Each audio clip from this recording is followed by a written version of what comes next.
భారత విశిష్ట గుర్తింపు ప్రాధికార సంస్థ మరో బిగ్ అప్డేట్ ఇచ్చింది. ఆధార్ పీవీసీ కార్డు రేట్ను పెంచేసింది. ఆధార్ పీవీసీ కార్డుకు ప్రస్తుతం ₹50 దానిని ₹75 వరకు పెంచింది. ఈ మేరకు ఉత్తర్వులు జారీ చేసింది. పెరిగిన రేట్లు జనవరి 1 నుంచి అమల్లోకి వచ్చాయని ఉత్తర్వుల్లో పేర్కొంది. కాగా పెంచిన రేట్లలో జీఎస్టీ, డెలివరీ ఛార్జీలు కూడా కలిపే ఉంటాయని స్పష్టం చేసింది. ఆధార్ కార్డును మొదట్లో ఒక పేపర్ మాదిరిగా ఇచ్చేవారు.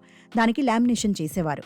ఆ తర్వాత ఆధార్ మరింత స్ట్రాంగ్గా, నాణ్యమైనదిగా ఉండేందుకు పీవీసీగా మార్చారు. పీవీసీ కార్డు అయితే ఎవరైనా సరే సులభంగా తమ వెంట తీసుకువెళ్లడానికి వీలుగా ఉంటుంది. దీంతో ప్రతి ఒక్కరూ పీవీసీ కార్డు చేయించుకోవడానికి ఆసక్తి చూపుతున్నారు. యుఐడిఏఐ అధికారుల ప్రకారం 2020లో పీవీసీ కార్డులను తీసుకొచ్చినప్పటి నుంచి మొదటిసారి ఛార్జీలను పెంచారు.